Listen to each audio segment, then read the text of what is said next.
4장 1절은 3장 18절부터 연결되어지는 가정 그리고 자녀들, 사회에 대한 이야기입니다. 1절이 뚝 떨어졌는데 종들에게는 눈에 보이는 상전에게 사람 대하듯 하지 말고 하나님 섬기는 마음으로 상전들에게, 주인들에게 잘 섬겨라, 그렇게 이야기하면서 오늘 상전들아 의와 공평을 종들에게 베풀어라, 이 말의 의미는 2000년 전, 아니 그냥 한 150년 전, 200년 전 우리나라 조선사회를 보면 이 종이라든지 하인들은 사람으로 대접을 받지 못했어요. 뭐 백정이라든지 이렇게 또 그 아주 천민으로 이렇게 낙인 찍힌 계급들, 신분들이 있어서 사람으로 대접받지 못했던 그런 사회가 우리도 200년 전, 150년 전에는 우리도 그랬단 말이죠. 2000년 전 로마 사회에서 이 전쟁에 져서 노예로 잡혀온, 포로로 잡혀와서 이 팔려버린 노예나 종들은 이건 사람이 아니었어요.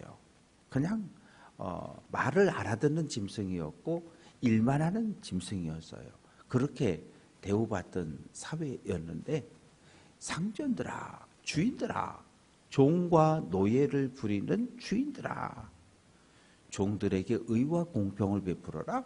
이건 2000년 전 로마 사회를 뒤집어 엎는 아주 대단히 개혁적이고 혁명적인 그런 표현이었어요. 왜? 어느 누구도 그렇게 생각하지 않았거든요. 로마 시민은 아무리 가난해도 최소 한 사람에서 세 사람 이상의 종을 부리고 살았거든요. 그리고 많은 노예와 종이 많은 사람들은 수백, 수천 명의 종과 노예를 부리며 그런 삶을 살던 사회가 로마 제국이었어요.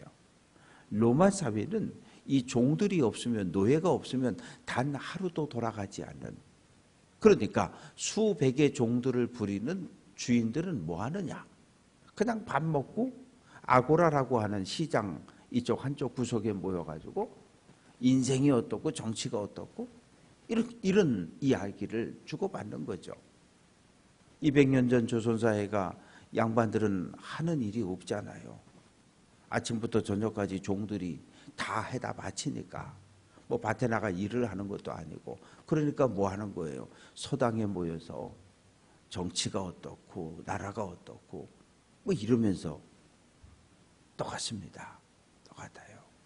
그래서 종들에게도 상전들에게도 누가 하늘의 창조주 하나님이 계신 것을 기억하고 두려워하면서 이 땅에서의 삶을 살아갈 것을 명령하고 있습니다.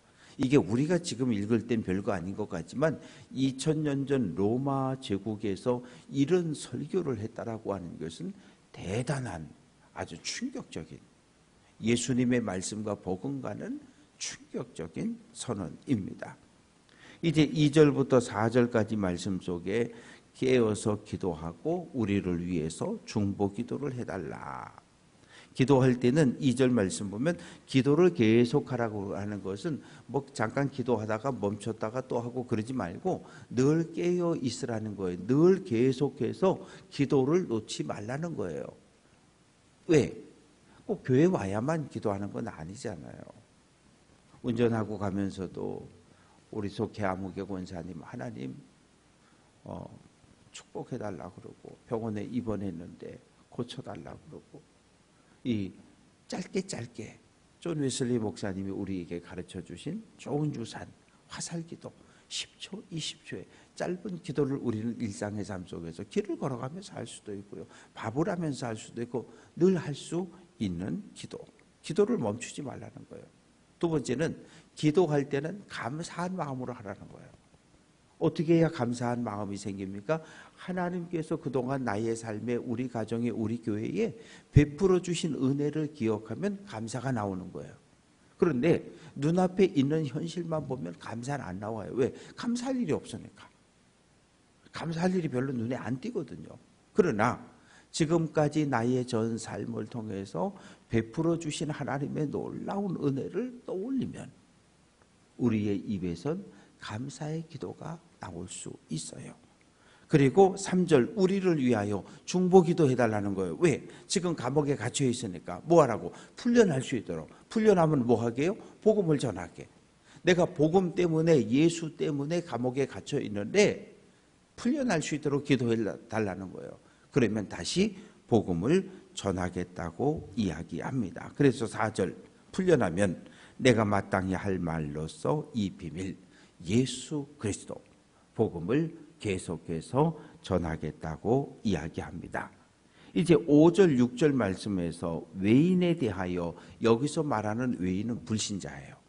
교회 밖에 있는 모든 하나님을 인정하지 않고 예수와 아무 관계없이 살아가는 이웃들을 어떻게 대할 건가? 우리도 매일매일 교인들을 만나는 것보다는 불신자들을 훨씬 더 많이 만나잖아요. 교회 밖에 나가면 불신자들을 만나게 되잖아요. 어떻게 대할 거냐? 지혜로 행하여 세월을 아끼라. 이 말의 의미는 예수님께서 마태복음 10장 16절에서 뱀처럼 지혜롭고 비둘기처럼 순결하라 그랬어요.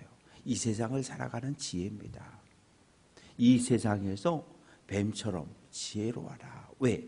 뱀은 하나님이 창조한 피조물 중에 가장 지혜로운 존재였어요. 뱀처럼 지혜롭고 비둘기처럼 순결하라. 하나님께서 내가 거룩하니 너희도 거룩하라 말씀하신 것처럼 지혜와 순결.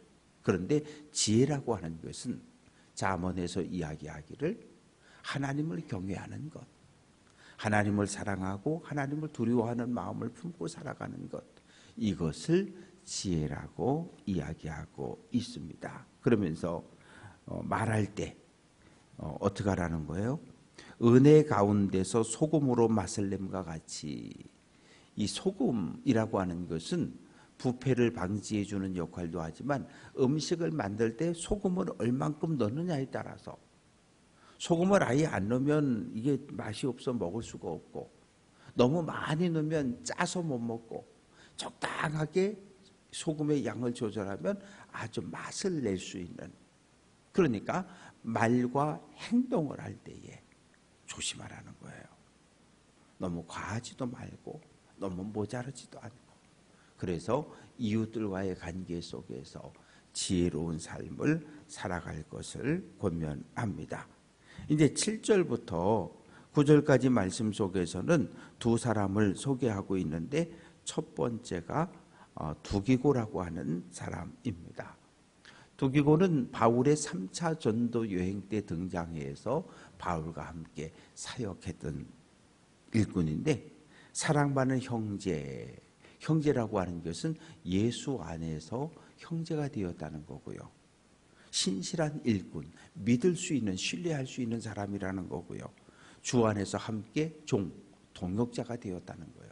바울도 예수 그리스도의 종인데 이 두기고도 예수 그리스도의 종이 되었다고 이야기하면서 내가 그를 너희에게 골로새 교회에 보낸다. 이 골로새서 편지를 들고 골로새 교회를 방문한 사람이 두기고였거든요. 이 두기고가 가면 우리 사정을, 지금 바울과 또 감옥에서 함께 고난당하고 있는 믿음의 사람들에 대한 이야기를 너희에게 잘 알려줄 거다. 지금 골로새 교회는 사도 바울이 감옥에 갇힌 일로 인해서 건강은 어떠신지, 어떻게 하루하루를 지내시는지 여러 가지 염려와 걱정이 있는데, 두기고가 가서 너희에게 나에 대한 상황을 정확하게 알려줄 테니까 위로를 받았으면 좋겠고, 9절 말씀 보면 혼자 보내는 게 아니라 오네시모를 함께 보낸다. 오네시모는 누구냐 하면 이 골로새 교회에 빌레몬의 종이었는데 어차 해가지고 로마에 왔다가 바울을 만나서 복음을 듣고 예수를 영접해서 이제는 바울의 신실한 믿음의 형제가 된 사람이 오네시모인데, 이 둘을 함께 보내겠다고 이야기합니다. 이제 그러면서 10절 이하의 말씀 속에서 동역자들을 쭉 소개하는데 여기에는 6사람의 이름이 기록이 되어져 있습니다.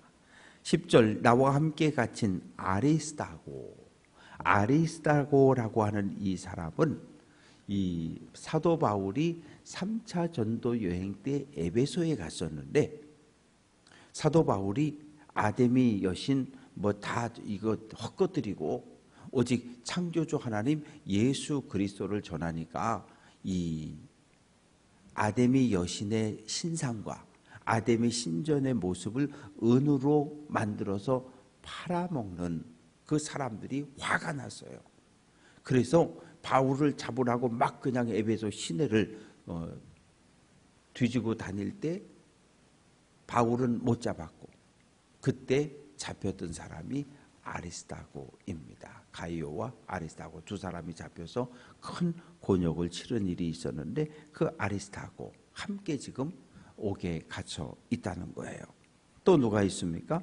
바나바의 생질 마가, 요한이라고 하는 마가도 함께 있다. 그리고 이제 11절 말씀 보면 유스도라 하는 예수, 유스도 의로운 의인이라고 하는 의미를 가지고 있는데 이 같이 있다고 이야기합니다. 유스도는 로마식 이름이고 예수는 유대식 이름입니다. 그래서 예수님 당시에는 예수라는 이름이 많았어요.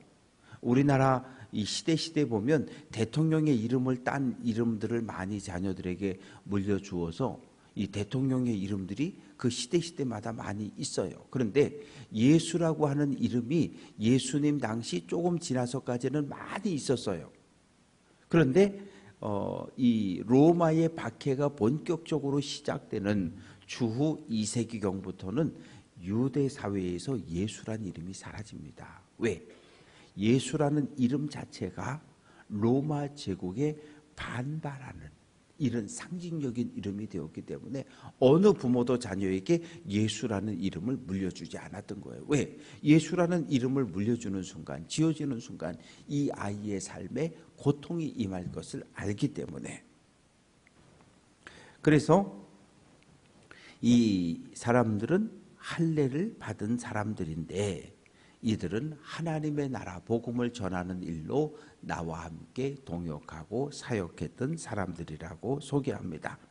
그리고 이제 12절에 보면 에바브로라고 하는 사람이 등장을 합니다. 이 에바브라, 사도 바울이 에베소에서 복음을 전할 때 복음을 듣고 고향이 골로새거든요. 그래서 야, 예수 믿고 나 구원받아서 나 뭐하지? 우리 고향 골로새에 가서 교회 세우고 복음 전해야지. 그래서 복음을 전하고 교회를 세웠던 사람, 골로새 교회를 세운 사람이 에바브로라고 하는 사람입니다.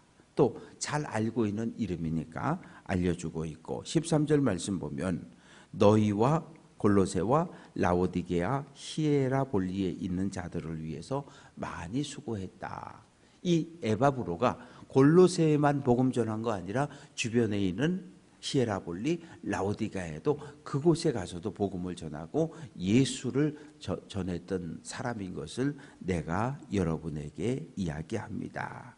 그리고 14절에서 사랑을 받는 의사 누가 또 데마가 여러분에게 문안합니다. 누가는 2차 전도여행 때 만나서 바울의 마지막까지를 곁을 지켰던 의사였고 데마라고 하는 사람은 바울과 함께 동역하던 사람이었는데 데살로니가를 사랑해서 세상을 사랑해서 데살로니가로 가버린 마지막에 믿음의 길을 떠난 사람이 데마입니다. 그런데 이때까지는 같이 있었던 거죠.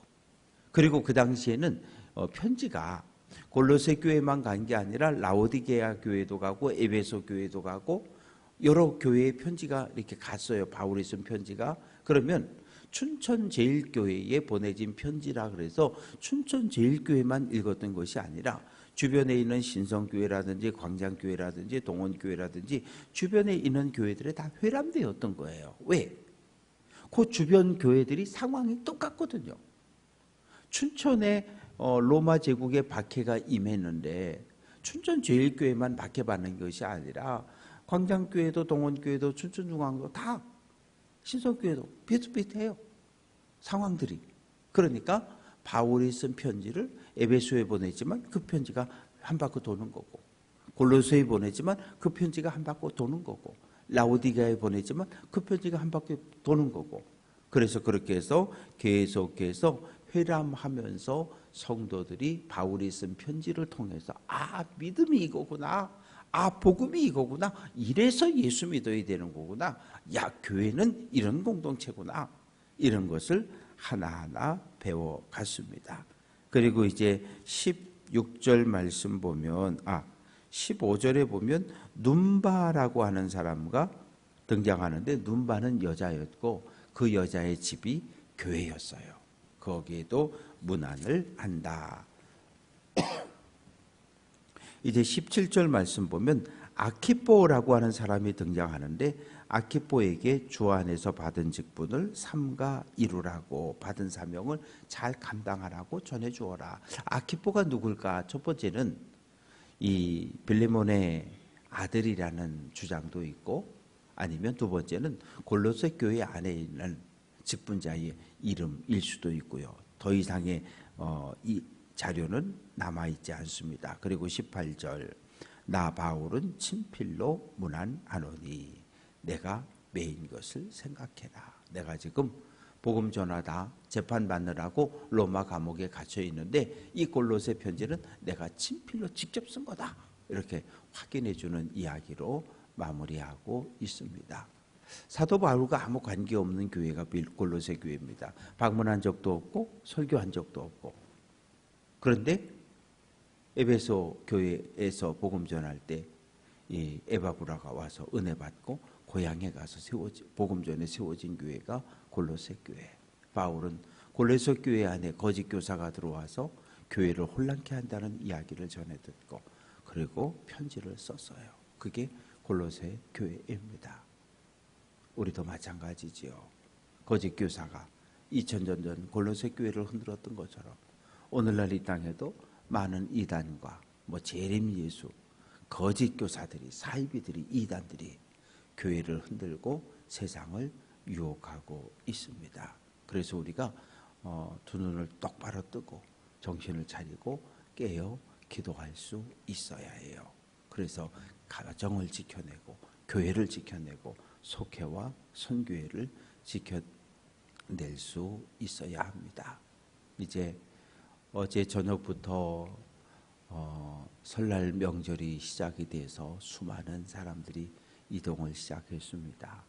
고향을 찾아가신 교우들도 있고, 또 고향으로 오는 자녀들을 위해서 준비하는 성도들도 있는데, 이번 명절이 길어요. 긴 명절 속에 단 한 건의 안전사고 없이 행복한 명절, 하나님께 영광 돌리는 명절, 또 이렇게 가정에 뜻하지 않게 아픔이 생겨져서 기도하는 가정들도 있는데, 모든 가정들이 하나님의 은혜로 평안할 수 있기를 주님의 이름으로 축원합니다.